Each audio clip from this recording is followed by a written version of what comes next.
تصدقوا هزعل لو لسه بتشتروا قطايف من بره.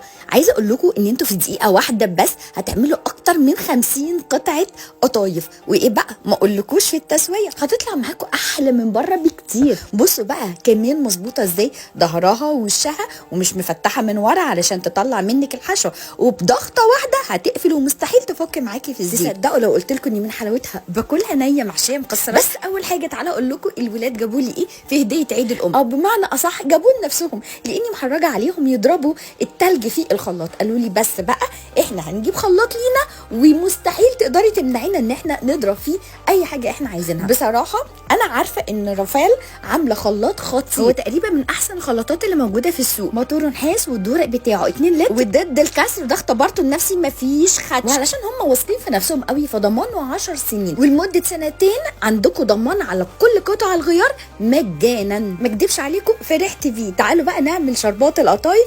قبل ما نبدا في القطايف، شربات القطايف عباره عن ايه؟ كوبايتين سكر، كوبايه ونص ميه، اسيبهم على النار واروح اجهز في القطايف معلقه صغيره من الخميره الفوريه، عليها معلقتين كبار سكر وقلبتهم. وعندي بقى في الخلاط اللي هستخدمه كعجين كمان، ايوه انا محدش يتوقعني يا جماعه، هحط عليه بقى 3 كوبايات دقيق، نص كوبايه سميد، ونص معلقه صغيره من البيكنج صودا، ونص معلقه صغيره من البيكنج باودر، وهحط عليها الخميره بقى، وهحط عندي هنا مقدار الميه من 3 ل 4 كوبايات ميه دافيه. وبعدين اخر حاجه هحط رشه الملح واضرب كل ده بقى. كمان بقى مع الخلاط، دورق الخلاط هتلاقوا فيه معلقه كبيره جدا، ودي عشان تقلبوا كل المكونات براحتكم من غير ما توصل للسكاكين تحت. بصوا القوام بالظبط كده مظبوط معايا. هسيبها ب 10 دقائق واروح اجيب طاسه غير لاصقه، مهم جدا اسخنها كويس قوي، وبعد ما اسخنها اعمل درجه حراره في النص، وبعدين انزل زي ما انتم شفتوا كده من الخلاط مباشره على الطاسه واسيبها بقى تستوي. مفيش لحظات هتطلع معانا بالشكل الخطير اللي انتم شايفينه ده. هخلص كل الكميه، بس مهم جدا ان انا احتفظ بكل القطايف اللي تخرج في فوطه وغطيها كويس جدا علشان ما تشوفش الهواء وتنشف.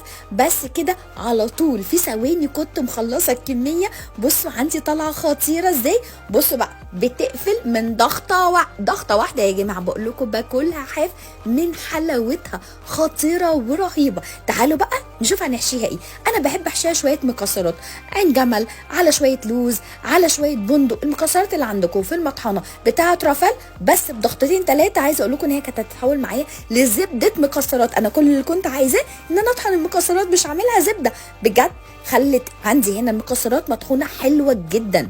هحط بقى عليها ايه؟ شويه جوز هند وشويه سكر. قلبي كل ده بقى وهاتي المكسرات الحلوه بتاعتك وابداي احشي. انا هحشيها حلو، لكن انت تقدري بقى تحشيها حادق، حلو، شوكولاته، قشطه، تاكليها نيه، تاكليها مستويه، خطير. عايزه اقول لكم احنا خلصنا نص الكميه تقريبا نيه من كتر ما هي حلوه قوي. بصي مفيش مقارنه ما بين انك تاكلي قطايف انت عاملاها في البيت من الالف للياء وما بين انك تشتريها من بره. بس جربي مره واحده، جربي مره واحده بس ترجعي تقولي لي بجد والله برافو عليك يا بيبا. زيتك بقى الكتير يكون سخن حلو كده. هننزل فيه عندنا كميه القطايف اللي احنا عايزين نقليها تاخد لون حلو قوي الجولد الخطير. نطلعها الشربات بتاعنا خلاص يكون برد استوى طبعا، وطبعا نسيبه 10 دقايق كده على النار، وبعدين نعصر عليه عصره ليمونه، نحط عليه كيس فانيليا، وبعدين نقفل عليه النار نسيبه يبرد تماما. وبعدين بحطه كمان في التلاجة بعد ما يبرد.